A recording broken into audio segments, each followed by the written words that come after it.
वो तो मात्र भोजन दान में देता है तो धन्य हो जाता है।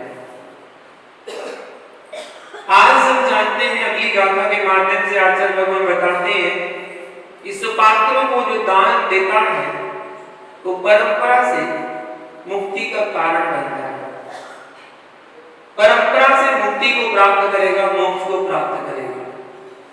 आचार्य भगवान कहते हैं, दिण्णै सुपत्तदानम विशेष तो होई भोग सक मही, ऋपाण सुहम कमसो ऋदिठम जिन्वरिंदेहिम।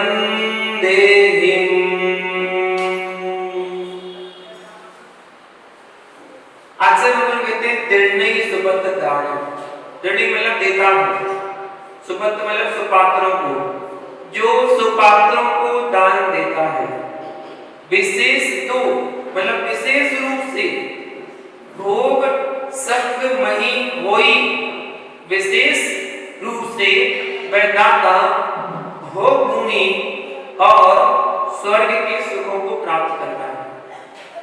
ऋपाण सुहम कमसो, और वह दाता क्रम से निर्वाण सुख को भी प्राप्त करता है। आचार्य भगवान की विशेषता रही, वो कोई बात बोलते हैं तो उसमें भगवान का नाम बोल देते हैं, अपने नाम के ना बोलकर भगवान का नाम बोल देते हैं। और यही हमारे विद्वानों का नियम रहा कि वो कुछ भी बोलते, कुछ भी करें, अपना श्रेय नहीं लेते कि मैंने किया है। तो अंत में आचार्य भगवान ने कहा, नित्यम उपदेश दिया है। कहा है? किसने? जिन्हें भगवान के द्वारा। आचार्य भगवान बुद्ध स्वामी यहाँ पर ये बता रहे हैं कि जो श्रावक भक्ति भाव से प्रेरित होकर के सुपात्रों के लिए सम्मान पूर्वक दान देता है, वह श्रावक विशेषता से युक्त होकर विशेष भावों से विशेष पुण्य का संग्रह करके वो भूमि में या स्वर्ग के सुखों को प्राप्त करता है, और वहां के सुखों को भोग करके क्रमशः मनुष्य पर्याय में आके निर्वाण को प्राप्त करता है। ऐसा जिनेंद्र भगवान ने अपना उपदेश दिया है। इस गाथा का सारांश बताया। महानुभाव, जो दिगंबर साधु आरंभ परिग्रह से रहित हैं, विषयों की अभिलाषा से रहित हैं और ज्ञान ध्यान तप में लगे हैं, साधु तो वही है, साधु का लक्षण ही यही है। बड़ी बड़ी बातें नहीं बताई गई, शास्त्र में केवल 3 गुण बता दिए, 28 मूल गुण, 84 लाख उत्तर गुण, इनकी विशेषता नहीं बताई गई। केवल इतना बता दिया, विषयासा वसाति तो निरारंभो परिग्रह, ज्ञान ध्यान तपोरुद्धा तपस्वी सा प्रशस्त। पहला गुण दे दिया विषयासा वसाति तो, जो विषयों की आशाओं से अतीत हो गए हैं, पहला गुण। दूसरा गुण निरारंभो परिग्रह, जो आरंभ परिग्रह से रहित हो गए हैं, दूसरा गुण। और तीसरा गुण ज्ञान ध्यान तपोरुद्धा, जो ज्ञान ध्यान तप में लवलीन है, तपस्वी सा प्रशस्त, वही सच्चे साधु कहे जाते हैं। सच्चे साधु का लक्षण यही है। तो दिगंबर साधु जो इन 3 गुणों के धारण करने वाले हैं, धारी हैं, उनका नाम कुछ भी हो, किसी भी संघ के हो, कहीं से भी दीक्षित लिए हो, कभी भी उन्होंने दीक्षा ली हो, ये 3 गुण देख लिए, ये 3 गुण हैं, ये सुपात्र हैं, विशुद्ध पात्र कहलाते हैं।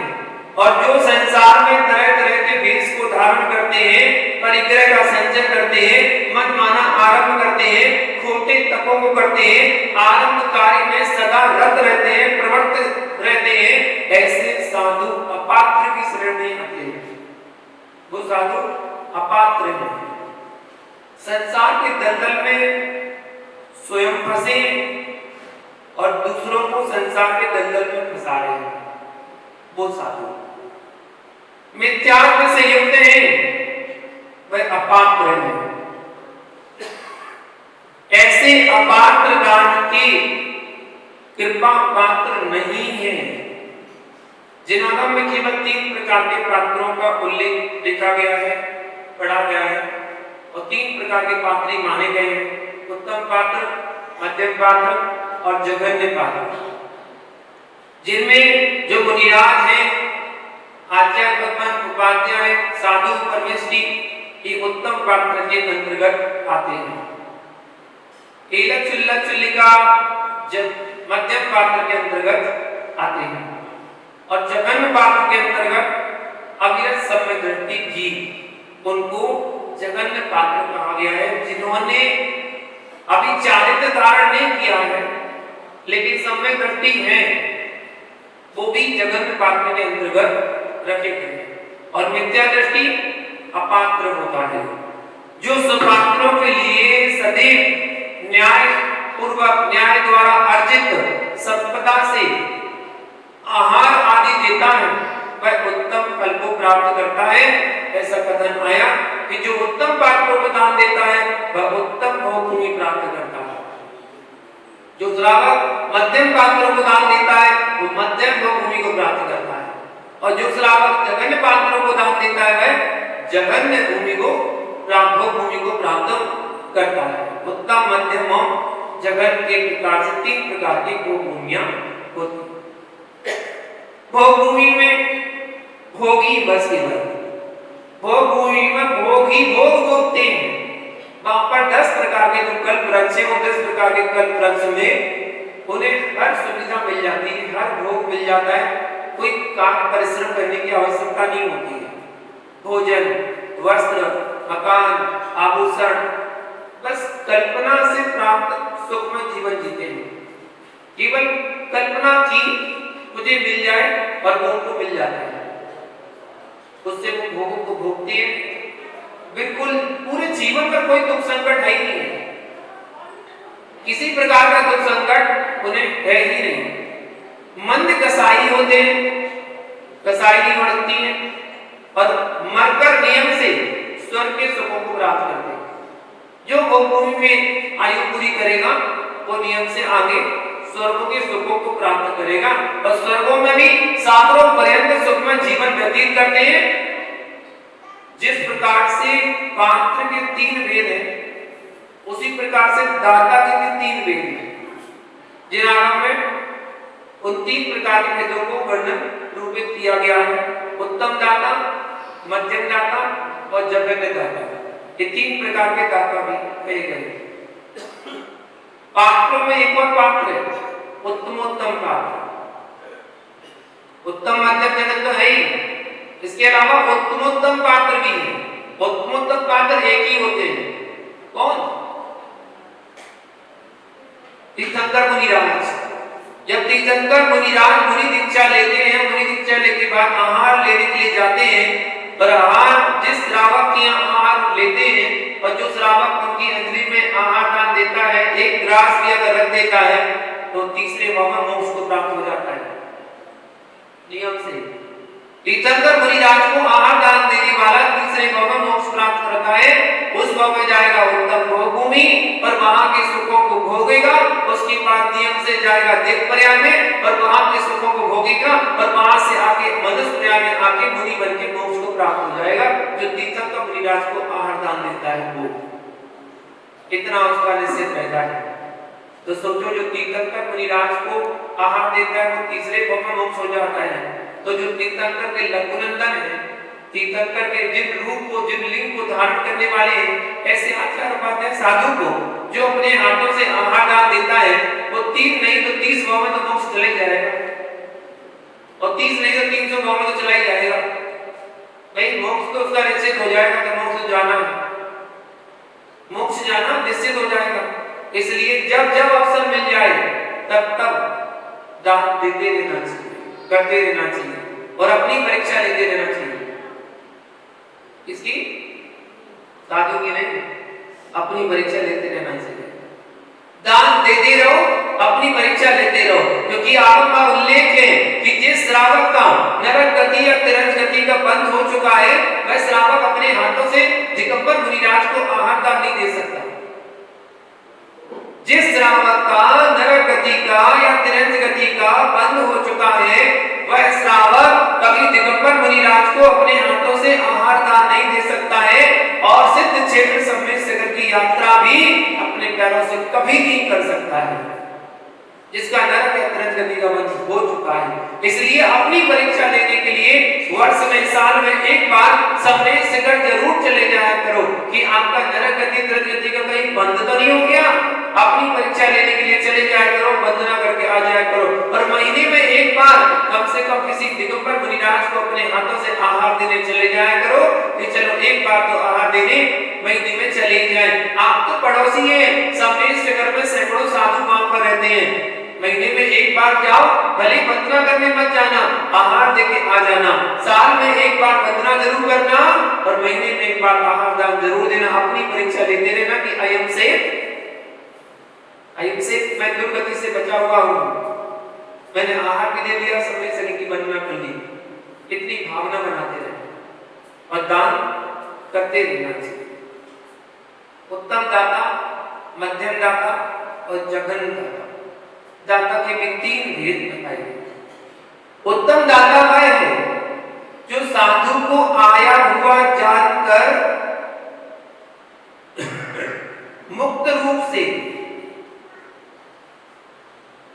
दान देने के लिए तत्पर रहता है। ऐसा दान देने वाला पुरुष उत्तम दाता कहलाता है कि साधु आए और वह तत्पर रहता है।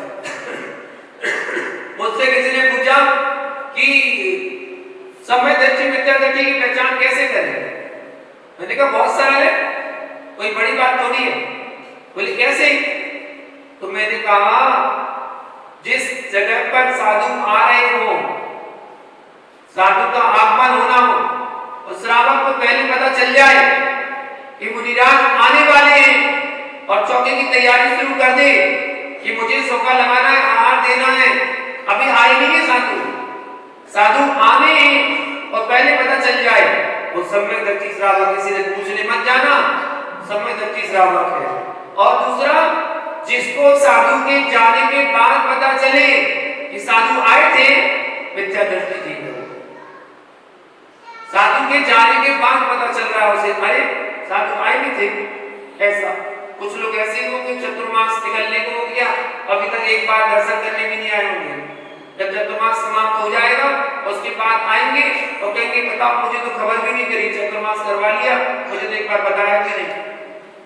श्रीफल लेके जाते क्या तुम्हारे लिए कि चलो भाई मुनिराज के दर्शन करते चलो, श्रीफल चढ़ाते पहले उनके लिए। ऐसे भी होंगे कुछ श्रावक होते समाज में, कहीं ना कहीं मिल ही जाते कोई ना कोई बरले श्रावक, भोले भटके होते।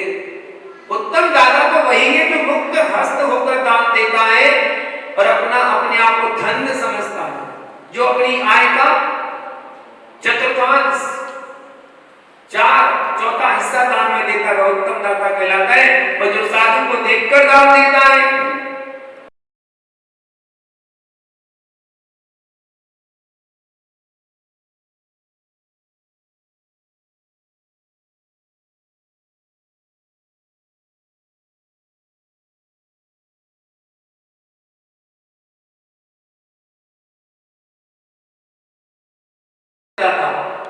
साधु को पहले देखेगा। और जो श्रावक अपनी आय का छठवां हिस्सा दान देता है, मध्यम पात्र कहलाता है। ऐसे भी श्रावक है, पहले साधु की चर्या देखेंगे, साधु की क्रिया देखेंगे, साधु का उपदेश सुनेंगे, साधु कैसे बोलते हैं, उनकी क्या चर्या है, उसके बाद चौका लगाएंगे। बोले अब चौका लगाते हैं। तो श्रावक ऐसे भी होते हैं।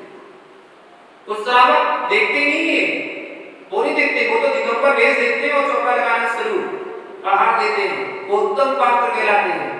और जो परीक्षा लेके चौका लगाते हैं, पहले देखते हैं साधु को, वो मध्यम श्रावक, मध्यम दाता कहलाते हैं। और जो श्रावक सुन करके देख करके फिर आहार देता है, वह जगन दाता कहलाता है। पहले देखेगा क्या अधिशय है, क्या चमत्कार है मुनिराज का, मुनिराज के कितने लोग आते हैं, कितनी भीड़ आती है, वहां के लोग कितने जुड़े हुए हैं, अब जाके फिर जाके आहार देगा। पहले उनके बारे में सुनेगा, देखेगा, अनुभव करेगा, फिर देगा। वो जगन दाता कहलाता है। जो अपनी आय का 10वां हिस्सा दान कर देता है, वो जगन दाता कहलाता है। ऐसे उत्तम, मध्यम और जगन दाता। एक अपात्र होता है, और एक कुपात्र होता है। इनका भी स्वरूप जिनागम में बताया गया है। अपात्र कौन? जो पुरुष व्रत और सम्यक से रहित एवं उन्मादगामी होता है उसे अपात्र कहते हैं। व्रत से भी रहते हैं, सम्यक से भी रहते हैं और उन्मादगामी वह अपात्र कहलाता है। ऐसे अपात्र के लिए दिया गया दान बिल्कुल व्यर्थ होता है, बेकार जाता है।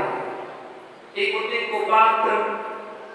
कुपात्र अनेक प्रकार के जो तप करते हैं, पानी में डूबे रहेंगे, मिट्टी में दबे रहेंगे, को छेद देंगे, पत्थर को उठाकर चलेंगे, ऐसी कठोर कठोर साधना, चारों तरफ से अग्नि प्रज्वलित कर लेंगे और बीच में बैठकर साधना करेंगे। ऐसे खोटे तप करने वाले,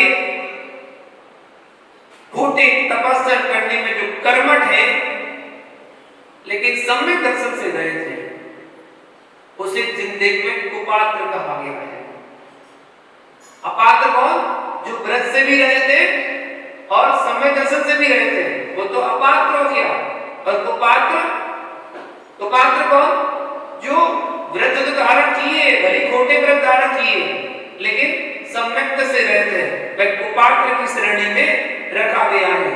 पूर्व में जो पात्र के 3 भेद बताए गए हैं उसमें से मध्यम पात्र के भी 3 भेद हैं। मध्यम पात्र के 3 भेद हैं, उत्तम, मध्यम, जघन। तो जो पहली प्रतिमा से 6वीं प्रतिमा तक पालन कर रहा है वो जघन्य पात्र है। जो 7वीं प्रतिमा से 9वीं प्रतिमा तक पालन कर रहा है वो मध्यम पात्र है। और जो 10वीं 11वीं प्रतिमा का पालन कर रहा है वह उत्कृष्ट पात्र कहलाता है, मध्यम पात्र। ये लक्षलिका में जिनको हम श्रावक की श्रेणी में रखते हैं, उत्तम श्रावक, मध्यम श्रावक और जघन्य श्रावक। जघन्य श्रावक को जो पहली से 6वीं प्रतिमा का पालन करे, मध्यम श्रावक को जो 7वीं से 9वीं प्रतिमा का पालन करे और उत्कृष्ट श्रावक को जो 10वीं और 11वीं प्रतिमा का पालन करता है वो उत्कृष्ट श्रावक कहलाता है। इन्हें श्रावक भी कहते हैं। और 11वीं प्रतिमाधारी जो है वो क्षुल्लक ईलक की श्रेणी में कहे गए। उनके 2 भेद, ईलक और क्षुल्लक। ईलक 1 वस्त्रधारी, क्षुल्लक 2 वस्त्रधारी होते हैं। ईलक सिर्फ पात्र है, दाता नहीं। ईलक सिर्फ पात्र है, दाता नहीं। लेकिन क्षुल्लक अपेक्षाकृत पात्र भी है और अपेक्षाकृत दाता भी है, क्योंकि क्षुल्लक आहार भी दे सकते हैं। अपेक्षाकृत पात्र भी है और दाता भी है। क्षुल्लक ही दाता इस अपेक्षा से है कि आगम का उल्लेख है। अब 2 स्थिति अब नहीं हो सकती है, पहले ऐसी स्थिति थी कि क्षुल्लक 7 घर तक भिक्षा करने को जाते थे, 7 घर से जो शुद्धि का भोजन होता था उसको लेते थे और एक लाइन में होना चाहिए। जो 7 घर एक लाइन में है ऐसे घरों में से लाते थे। और यदि उन 7 घरों के बीच में किसी गृह में मुनिराज पहले से विराजमान है तो पहले पूर्व चौके से लाया हुआ जो प्रासुक शुद्ध आहार था वो उन मुनिराज को शुद्धि बोलकर क्षुल्लक देता था। पहले वो उनको देगा, उसके बाद श्रावक के द्वारा निवेदन करने पर श्रावक के द्वारा प्रदत्त जो प्रासुक वस्तु है उसको एक स्थान पर बैठकर वो ग्रहण कर लेता था। ऐसा विधान पहले था, क्योंकि पहले सभी घरों में शुद्धि का भोजन ही बनता था। इस कारण से और अब शुद्धि का भोजन बनता नहीं है, बनाया जाता है। स्पेशली व्यवस्था की जाती है। 3 दिन पहले से व्यवस्था करना शुरू कर दी जाती है। फिर ये साफ सफाई करना, ये करना, पोछा लगाना, झाड़ू करना, सब करना और फिर सामान सोधना, बीनना, इकट्ठा करना, मर्यादित भोजन, आटा मसाला आदि पीसना, सब कुछ तैयारी करनी पड़ती है। पहले तो होती ही थी, अब करनी पड़ती है। इस कारण से वो व्यवस्था बदल दी गई और अब क्षुल्लक ईलक को भी पड़गाहन की विधि दी गई कि पड़धान होगा उनका, और पड़धान के बाद उनको कोई श्रावक अपने घर ले जाएगा और ले जाने के बाद उनकी आहारचर्या करवाएगा। करते हुए की बात है, क्षुल्लक हो, हेलक हो, मुनि हो, आर्यिका हो, आचार्य उपाचार्य कोई भी हो, अगर दिगंबर साधु की श्रेणी में है तो एक बार ही आहार ग्रहण करते हैं, 24 घंटे में एक ही बार खाना मान लेते। तो श्रावक के द्वारा उन क्षुल्लक हेलक को भी बड़ी भक्ति भाव से अपने घर पर ले जाया जाता है, उनकी कोई प्रतिज्ञा नहीं होती। जो श्रावक विनय पूर्वक उनसे बोले, पहले तो ऐसे होता था, क्षुल्लक जी आज हमारे यहाँ भोजन करने के चलिएगा, तो ले जाते थे। लेकिन अब पड़धान की विधि रहती तो वो इच्छा के कर्म को पड़धान होता है और उनको घर पर ले जाते हैं। कुछ श्रावक अति करते हैं, चाहे वो क्षुल्लक है चाहे हेलक हो, कुछ श्रावक भी करवा देते हैं। ऐसा करवा देते हैं कि उनको परमेष्टि बना दिया है। क्षुल्लक हेलक कभी परमेष्टि नहीं होती, आर्यिका माता जी कभी परमेष्टि नहीं बन सकती है, चाहे वो कितने साल पुराने दीक्षित हो जाए, वो कभी परमेष्टि नहीं बन सकती है। 30 साल 40 साल 50 साल की दीक्षा को हो जाए तब भी वो आज के मुनि से छोटी ही है। अगर कोई आज मुनि दीक्षा ले ले तो वो आज के मुनि से भी छोटी कहलाएगी, क्योंकि वो परमेष्टि पद पर कभी नहीं आ सकती। वो सरकारी है, परिग्रह को लिए हुए है, वो मुनि से बड़ी कभी नहीं हो सकती। आर्यिका क्षुल्लिका आर्यिका दीक्षा तो दे सकती है, आर्यिका कभी मुनि दीक्षा नहीं दे सकती है, ये उसकी मर्यादा के बाहर है। तो श्रावक दाता, मध्यम श्रावक, मध्यम दाता 3 श्रेणी में रखा गया है और उसको आहार दान आदि देने के लिए, कराने के लिए विधान बताया गया है। क्षुल्लक जी भी आहार दे सकते हैं, आगम सम्मत है, लेकिन वो परिस्थिति विशेष, जैसी परिस्थिति हो उस परिस्थिति में दे सकते हैं। इस अपेक्षा से क्षुल्लक को दाता भी कहा गया और क्षुल्लक को पात्र भी कहा गया, दोनों दृष्टि में कहा गया है। इस प्रकार से दाता दान देता है, वह संसार के समस्त सुखों को प्राप्त करता है। जो देता है उसे मिलता है, जो छोड़ता है वह सब कुछ पाता है। जो छोड़ेगा वो सब कुछ पाएगा। एक किसान जब खेती करता है तो खेती करते समय बीज बोता है। यदि मिट्टी उपजाऊ है, खेत उसका उपजाऊ है, तो वह बीज उसका कार्यकारी होगा, वो बीज बोएगा, और जब बीज बोएगा तो सबसे उत्तम फसल कहां पर आएगी? खेत के मध्य में, खेत के दूसरी तरफ साइड तरफ बीज डाले, जितनी फसल बीच में आएगी उतनी साइड में किनारों पर नहीं आएगी। उससे कम जो बिल्कुल किनार पर है, किनार पर बीज डाले हैं, उससे कम वहां फसल आएगी। अगर आपने मेड़ पर, जो मेड़ थी उस मेड़ पर बीज डाल दिए, जिससे इस खेत में उस खेत से निकलने के लिए रास्ता बना दिया, उसमें बीज डाले तो क्या होगा? वो बीज आपके बर्बाद हो जाएंगे, कोई फसल काम की नहीं है। अंकुरित तो होगा लेकिन कोई काम की फसल नहीं है। और कुछ बीजों को किसान ने रोड पर डाल दी, रोड पर डाल दी, अब उसमें क्या फसल डाली है? वो अपात्रों को दिया गया दान है। जो मेड़ पर डले हैं वो कुपात्रों को दिया गया दान है। जो किनारों पर दिए वो जघन्य पात्रों को दिए गए दान है। जो बीच में मध्य में दिए गए वो मध्यम पात्र को दिए गए दान है, और जो बीचों बीच बीज डाले हैं वो उत्तम पात्रों को दिए गए दान का फल है, उत्तम फल। समझना, हम उत्तम दान देते हैं, उत्तम पात्र को उत्तम स्थान पर उत्तम दाता आहार दान देता है, दोनों को फल मिलेगा। 100 पर उपग्रह जीवाना, 100 और पर का उपकार करने की अनुज्ञातम, 100 और पर का उपकार जिसमें हो वह दान दिलाता है। इसमें मुनिराज का भी उपकार और आपका भी उपकार, आप दे रहे हैं, आपका भी उपकार होगा, निश्चित होगा। जो आप पुण्य कार्य करेंगे तो आपको फल जरूर मिलेगा।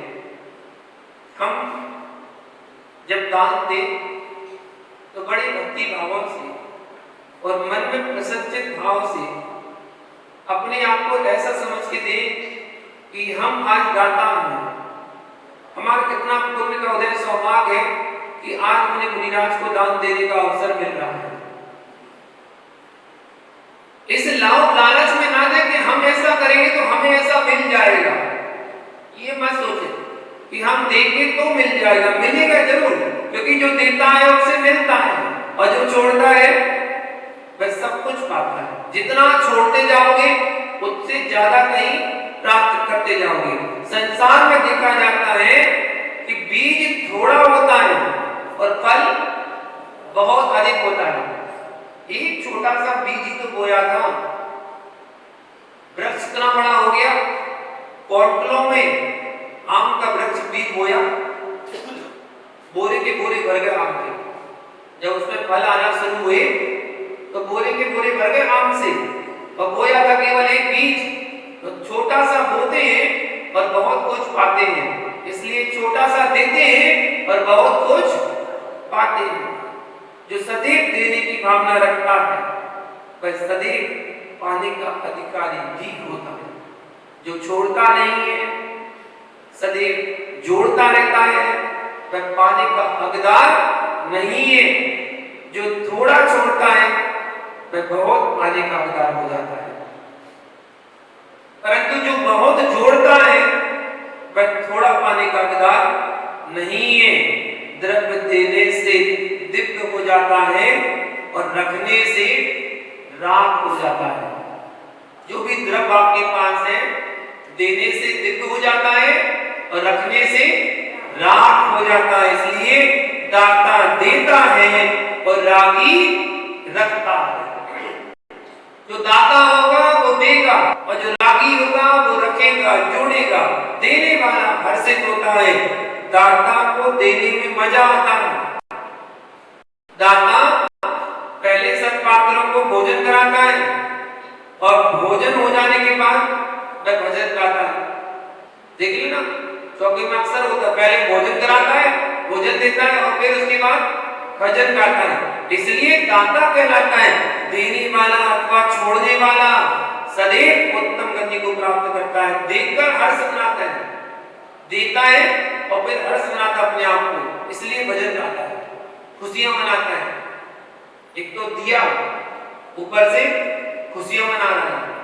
देने वाला हमेशा प्रसन्न ही होता है, छोड़ने वाला सदैव उत्तम गति को ही प्राप्त करता है, उत्तम सुख प्राप्त करता है। ऐसा जिनेंद्र भगवान का उपदेश दिया गया है। और आगे इसी बात को आगे बताते, दान की महिमा को बतलाते हुए आचार्य भगवान उत्तम दान का फल क्या होता है अगली गाथाएं बताते हैं। उत्तम दान का उत्तम फल, उत्तम दान का उत्तम फल कैसे?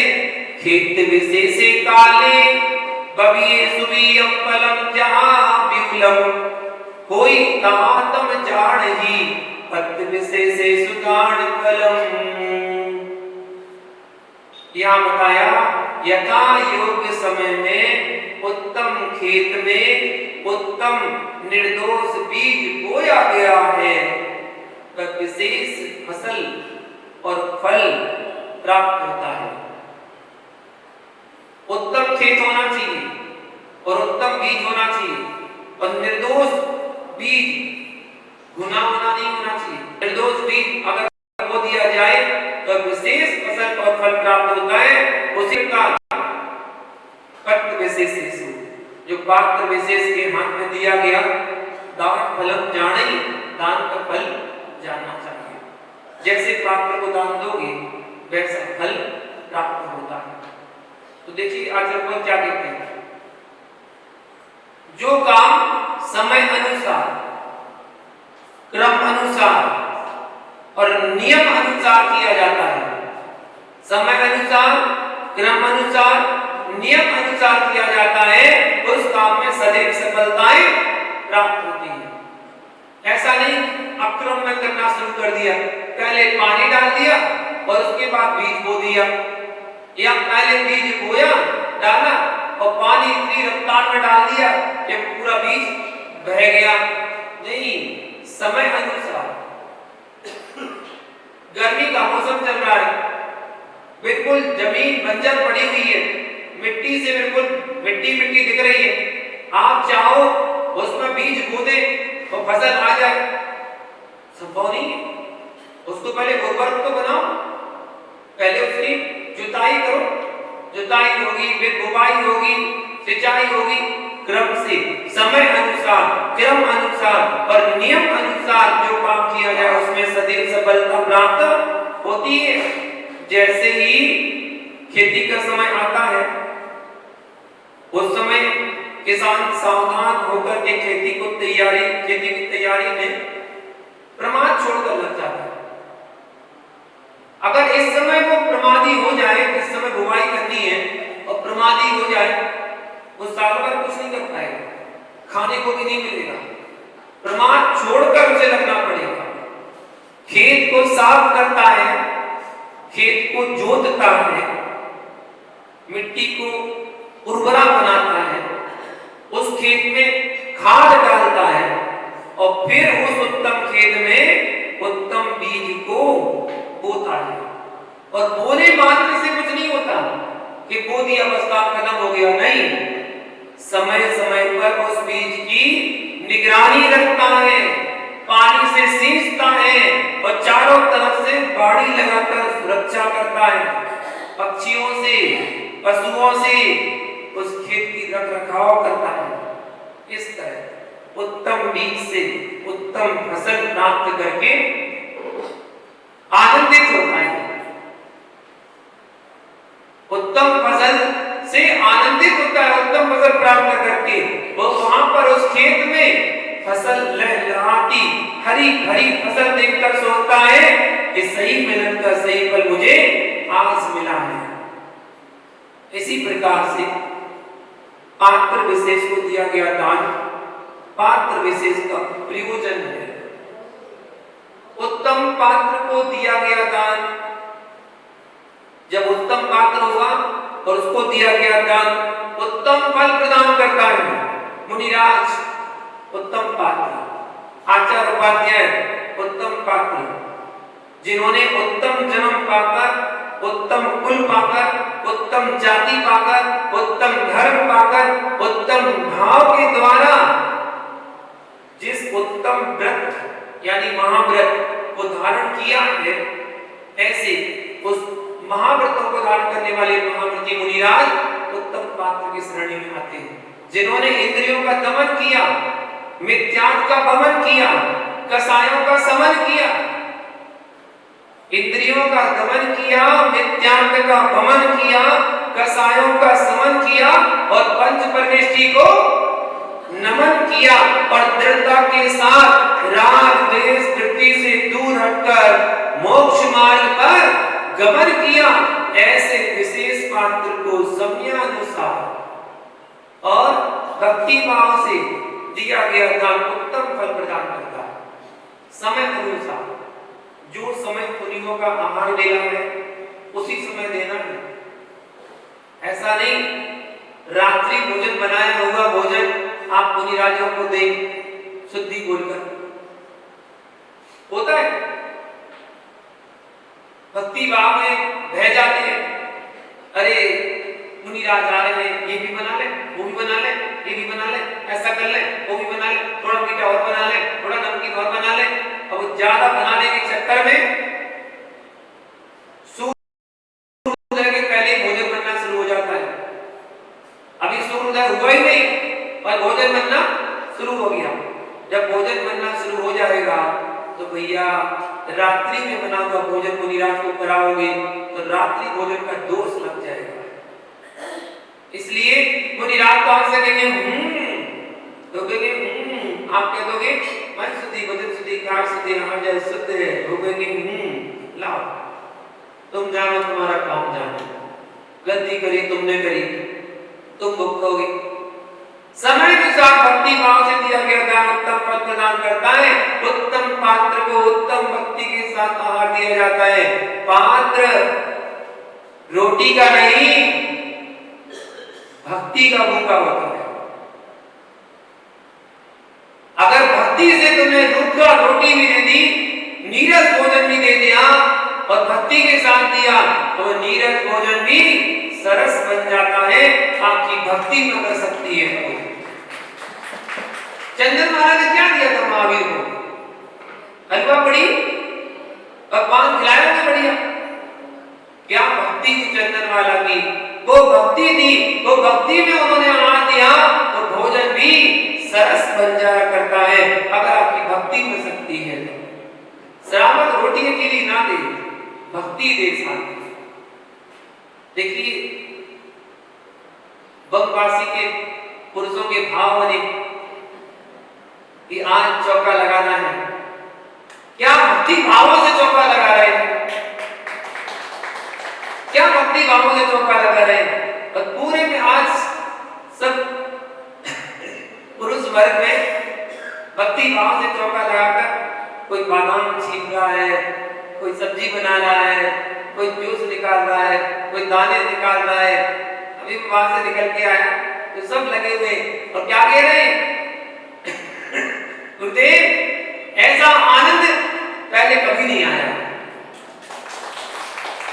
काम कर रहे हैं और फिर भी आनंद आ रहा है, और यही काम अगर घर में करवाया जाए तो आनंद नहीं आएगा, तो गुस्सा आएगा कि हमें मिले, ये काम हमारे हैं क्या, हमें करेंगे बड़े थे।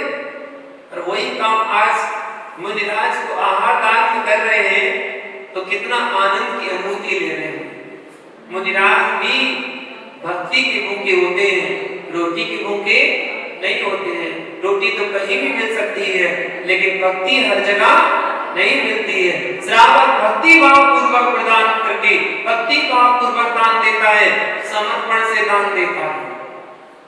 9 प्रकार की भक्तियां होती हैं, और 9 प्रकार की विधि से भक्ति रचता है, क्योंकि सत पात्र को पहले आराधना और फिर आहार। सत पात्र की पहले आराधना और फिर आहार कराया जाता है। आराधना के बिना आहार संभव नहीं है। और वो आराधना कौन सी? नवदा भक्ति। कोई तो आराधना है, पहले आराधना करो और फिर आहार। जैसे चक्रवर्ती के पास 9 नदियां होती हैं, पर दाता के पास 9 विधियां होती हैं। चक्रवर्ती के पास 9 निधियां होती हैं और दाता के पास 9 विधियां होती हैं। जिस नवदा भक्ति पूर्वक विभोर होकर के श्रावक दान देता है वह नवदा भक्ति आनंददायिनी, पड़गामन, उच्चासन, पाक प्रक्षालन, पूजन, नमस्कार करना, मन शुद्धि, वचन शुद्धि, कार्य शुद्धि, आहार जल शुद्धि, ये 9 भक्ति कहलाती हैं।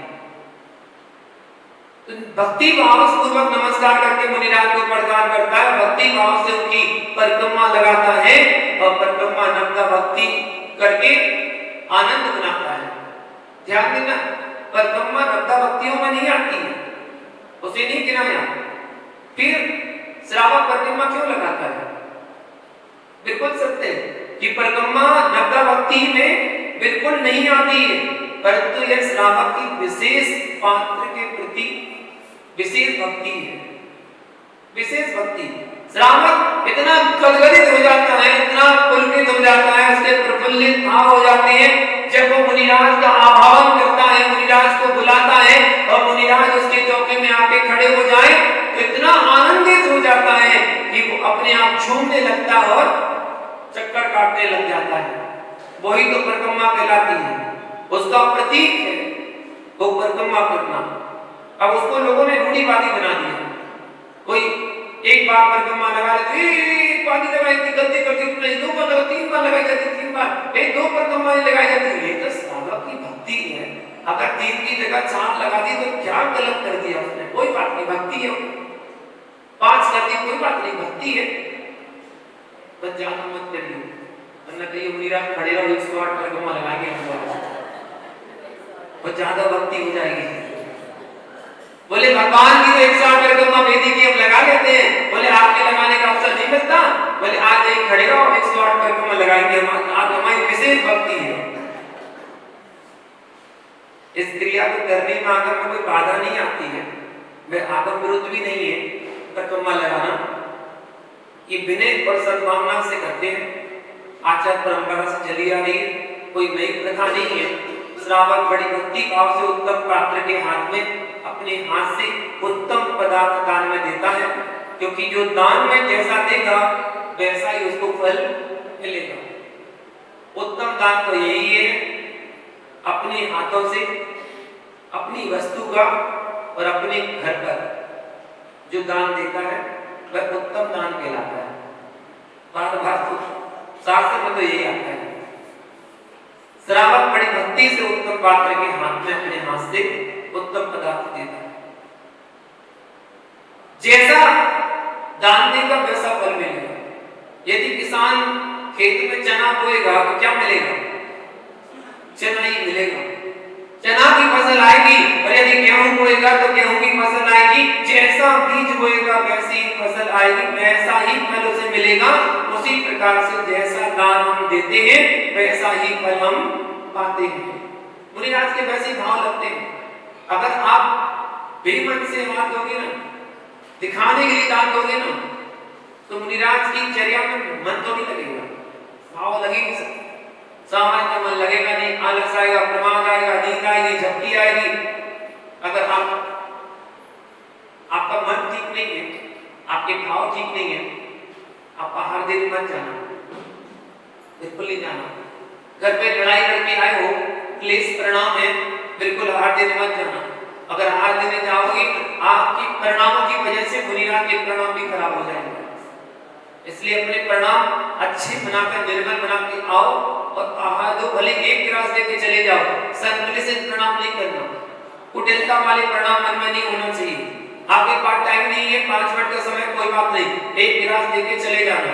आप बिल्कुल खड़े मत रहना। मुनिराज का आहार 1 घंटा चल रहा है, आप मन में ये मत सोचना भैया आहार कितनी देर हो, कितनी देर हो रही है, कितनी देर लगेगी, टाइम लगेगा, कब खत्म होगा, कब खत्म होगा, तुम्हें क्या चिंता हो रही, तुम तो जाओ, निश्चिंत होके जाओ, बिल्कुल खड़े मत रहना।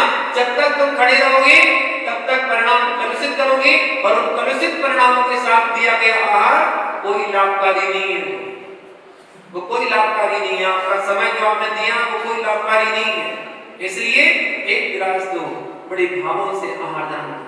हम जैसा दान देते हैं वैसा फल मिलता है। सब पात्र को 1 गिलास दो, 2 गिलास भी अगर भक्ति भाव से दिया गया दान है तो महान अपूर्व फल को प्रदान करने वाला होता है। सोचना, विचार करना, अभ्युदय फल प्राप्त मिलेगा। हम अपने भावों को देखें, महान वैभव को देने वाला है वो दान। भोग भूमि के भोगों को देने वाला होता है, स्वर्गों की संपदा को देने वाला होता है। राजा शरणिक ने कभी अपने जीवन में किसी मुनिराज को आहार दान नहीं दिया, कभी नहीं दिया।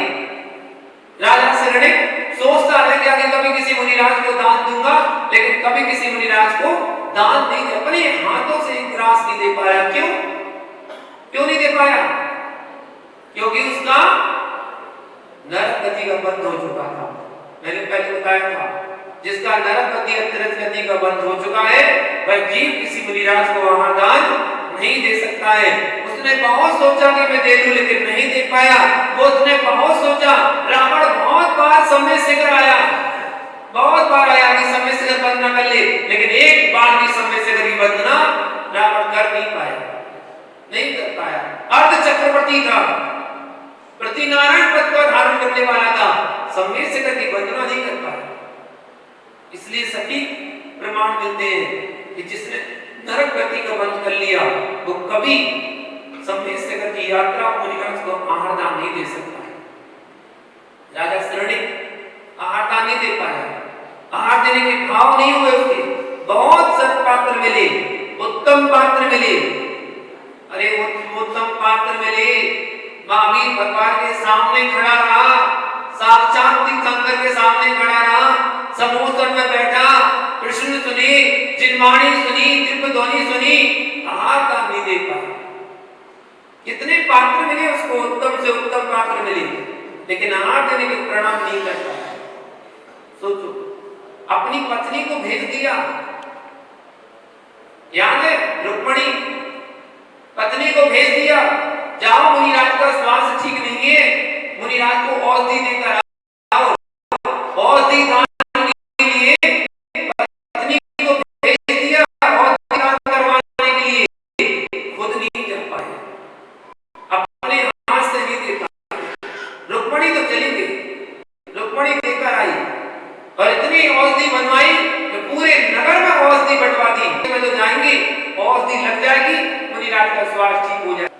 भावना चाहिए, तभी तो तीर्थंकर प्रकृति का बंधु और आगे जाकर तीर्थंकर बनेंगे, निश्चित बनेंगे। जिसने नरक आयु का बंध कर लिया है, जीव आहारदान नहीं दे सकता। रानी चेतना ने बहुत मुनियों को बार बार आहारदान किया और पुण्य का संचय किया।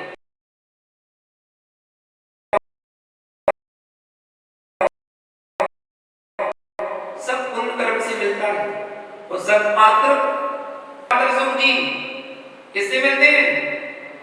मां से। अशोक जी, धन मिलता है पुण्य, वैभव मिलता है पुण्य के वजह से, और सत्पात्र मिलते हैं महापुण्य की वजह से। जब तुम्हारा महापुण्य उदय आएगा तब पात्र मिल पाएंगे। रानी चेलना आहार देने के लिए सदैव, जिसका परिणाम यह निकला कि उसी जीवन में संयम को प्राप्त किया और स्वर्ग का वैभव प्राप्त किया। फल कभी भी निष्फल नहीं होता है। दान नादान अज्ञानी व्यक्ति कभी नहीं कर सकता। सत्पात्रों को सद्भावना से दिया गया दान नियम से, परंपरा से मोक्ष का कारण बनेगा। इसलिए सदैव उत्तम विचार से उत्तम आहार दान देना चाहिए। उत्तम से उत्तम पदार्थ आहार में देना चाहिए। उत्तम से उत्तम पदार्थ, ये नहीं सस्ते से सस्ता पदार्थ। कोई जरूरत नहीं है 1 किलो 2 किलो सेब लाने की जरूरत नहीं है। एक सेब ले आओ, अच्छा देगा, उत्तम से उत्तम चला, ये दिया गया। दान तो हमेशा उत्तम से उत्तम वस्तु को ही दिया जाता है। कम दो लेकिन अच्छा दो, अच्छे से अच्छा। मंदिर में चढ़ाना है, अच्छे से अच्छा द्रव्य चढ़ाओ, उत्तम से उत्तम चढ़ाओ, कम चढ़ाओ लेकिन उत्तम से उत्तम चढ़ाओ। जितना आप खाते हैं ना, खाते तो उत्तम है, खाते तो उत्तम है, तो चढ़ाना कैसे चाहिए? उत्तमोत्तम। चढ़ाना कैसे है? उत्तमोत्तम। क्योंकि खाते अगर आधा किलो हो तो 50 ग्राम तो चढ़ा दो कम से कम उत्तम। हम चढ़ाते क्या है? निकृष्ट। इसलिए मंदिर वाले चावल नाम ही रख दिए, दुकानदार ने नाम रख दिए मंदिर वाले चावल। आप उसको बोल दो मंदिर वाले चावल दे देना, उसकी कैटेगरी अलग है मंदिर वाले चावल की। वही 12 डिब्बा उठा के लो भाई मंदिर वाले चावल, कैटेगरी अलग है। आप जो खाते हैं उससे अच्छा वाला मांगो ना, कहना भाई जो सबसे अच्छी वैरायटी तुम्हारे यहाँ हो, मंदिर वाले नहीं, अच्छे से अच्छी वैरायटी चावल की हो वो देना। इसके लिए चाहिए वो कहता तुम्हें क्या करना, तुम्हें क्या करना, तुम तो दो अच्छी से अच्छी वैरायटी और वो मंदिर में चढ़ाने के लिए लाना। निश्चित जैसा आप द्रव्य चढ़ाएंगे वैसे आपके भाव होंगे और वैसा आपको फल जरूर मिलेगा। साधु को आहार कराना सरल है, पड़गाहन करना बहुत कठिन है। आहार कराना सरल है, पड़गाहन करना बहुत कठिन है। बहुत बार बुलाने पर, बहुत बार पड़गाहन करने से आते हैं। जिस दिन समय दृष्टि के लिए उत्तम पात्र मिल जाता है उस दिन में दीपावली मनाता है।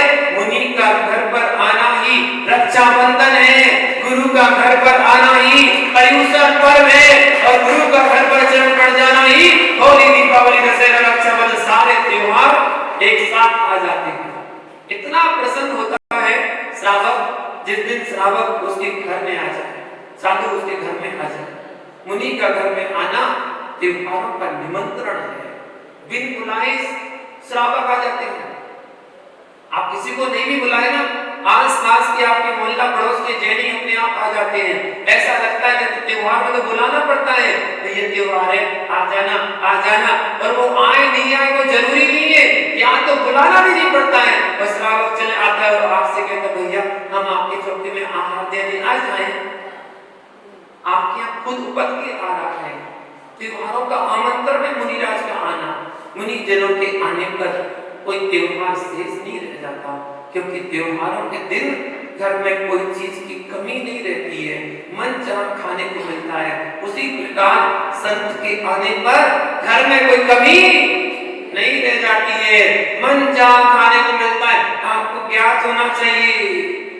जिस समय कुंडलपुर के राजा सिद्धार्थ घर में जब महावीर स्वामी का जन्म हुआ, उस समय उनके घर में वैभव बढ़ता गया, वृद्धि को प्राप्त हो गया। यही कारण था कि सिद्धार्थ ने बालक महावीर का नाम क्या रखा था? वर्धमान। जो वृद्धि को, जिसके आने पर वृद्धि हो रही हो, उसका नाम वर्धमान रखा था। घर में तीर्थंकरों का जन्म हो तो घर में वैभव बढ़ने लगा। घर में मुनिराज आने पर चौके का आहार नहीं पड़ेगा तो क्या होगा? मुनिराज आएंगे तो चौके का आहार तो अपने आप बढ़ जाएगा। तुम्हारे यहाँ 10 लोग खाने आएंगे, उन 10 को भी खिला दोगे तब भी तुम्हारा भोजन बाकी शेष रहेगा, जरूर रहेगा। इसलिए उस घर में कभी कमी नहीं पड़ती है। जिस घर में साधु के चौके आहार होते हैं उसके घर में कभी धन धान्य समाप्त नहीं होता है, अन्न की हमेशा वृद्धि होती रहती है। कितने भी लोग क्यों ना भोजन कर जाएं, चमत्कार अपने आप ही होता जाता है। इस गाथा का तात्पर्य उत्तम पात्र को दान देने वाला सदैव उत्तम फल को प्राप्त करता है। इसलिए सदैव सद्भावना से दान देते रहना चाहिए। और कहां कहां दान देना चाहिए उसके बारे में अगली गाथा होगी जो आपको कल बताएंगे कि श्रावक को 4 प्रकार के दान के अलावा 7 क्षेत्रों में दान देना चाहिए। वो 7 क्षेत्र कौन से हैं, उन क्षेत्रों की व्याख्या आपको कल बताएंगे। आज के लिए इतना ही। जय बोलो पार्श्वनाथ भगवान की। ओम नमः। महान भाव दिन में भूल गया, भूलने का दिन तो नहीं है, वो तो जीवन में हमेशा स्मरण करने वाला दिन है। आज 22 सितंबर है, 22 सितंबर 2024। वो 22 सितंबर का ही दिन है जब पूज्य हमारे शिक्षा गुरु आचार्य विद्यानंद जी मुनिराज ने संलेखना समाधि ग्रहण किया था। आज के दिन उनका समाधि दिवस है। 5 वर्ष उनकी समाधि को पूर्ण हुए। उन्होंने देश में जो उपकार करके गए हैं, उनके द्वारा किए गए जो कार्य हैं, समाज को एक नई दिशा जिन्होंने दी, आचार्य विद्यानंद जी मुनिराज, जिन्होंने अपना सारा जीवन अध्ययन करने में ही गुजार दिया, निरंतर अध्ययन करते रहे। और मैंने भी अध्ययन करने की प्रेरणा उनसे ही ली। जब मैं मात्र 23 साल का था और आचार्य से 83 साल के थे, मैं उनके पहली बार दर्शन करने दिल्ली में गया और मैंने देखा वो ग्रंथ को हाथ पे लिए और अध्ययन कर रहे थे। तो मैंने वो दृश्य देखा और उसी से मुझे प्रेरणा मिली। मैंने कहा जो 83 साल की उम्र में शास्त्र का स्वाध्याय कर सकता है तो क्या 23 साल की उम्र में स्वाध्याय नहीं किया जा सकता है? तभी से मैंने स्वाध्याय करने का प्रारंभ किया और तब हमने अध्ययन किया। उनके पास रहकर 7 साल 9 साल लगभग अध्ययन किया और उनके पास रहकर जो शिक्षा ग्रहण किया है, जो शास्त्रों का अध्ययन किया है, वही आज मेरे काम आता है। मैं कहीं भी समाज के बीच में जाता हूँ तो वही शास्त्र ही, आगम ही आज हमारे काम में आता है। और उनकी जो अनुभव जो है वो हमेशा स्मरण रहते हैं। वो अक्सर बोलते रहते थे, वो अक्सर कहते रहते थे कि जीवन में अनुभवी के पास अनुभव लेना चाहिए। कभी अनुभवी के पास जाओ तो अनुभव जरूर लेना चाहिए। वो अनुभव आपके जीवन में बहुत उपयोगी आएंगे, आपके लिए बहुत काम आएंगे, आगे चलकर बहुत लाभकारी होंगे। तो वो अनुभवी ज्ञान मुझे आचार्य जी से मिला। आज उनकी समाधि दिवस है। आज उनकी समाधि दिवस पर मैं यही भावना पाता हूँ कि निश्चित उन्होंने इतने जीवन भर जो साधना की, उस साधना का फल उन्हें मिला होगा और वो निश्चित देख पर्याप्त बैठकर हो सकता है हम लोगों को देख रहे हों कि उनके शिष्य क्या कर रहे हैं। हो सकता है अति ज्ञानी आ नहीं सकते हैं, लेकिन देख तो सकते हैं, जान सकते हैं कि वो कहाँ थे, कैसे थे, क्या करते थे। उन्होंने धर्म की प्रवाहना के लिए बहुत कुछ किया। आप लोगों में से किसी ने दर्शन किए हो उनके वहां जाके तो निश्चित उनके बारे में जाना होगा। जिस समय वो मुनि थे उस समय उनके अलावा और किसी का नाम पूरे भारत देश में नहीं था, क्योंकि उस समय बहुत कम मुनिराज होते थे। जब वो मुनिराज थे उस समय की बात, तो ऐसे मुनिराज आचार्य विद्यानंद मुनिराज त्रिभक्ति पूर्वक उनके चरणों में यही विनयाजली है कि निश्चित वो उस अपनी साधना का फल अवश्य प्राप्त करेंगे और उनका आशीर्वाद सदा हमेशा बना रहे और उनके आशीर्वाद से ज्ञान की गंगा निरंतर धर्म की प्रवाहना चलती रहे। इसी मंगल भावना के साथ जय आचार्य धन जी महामुनिराज की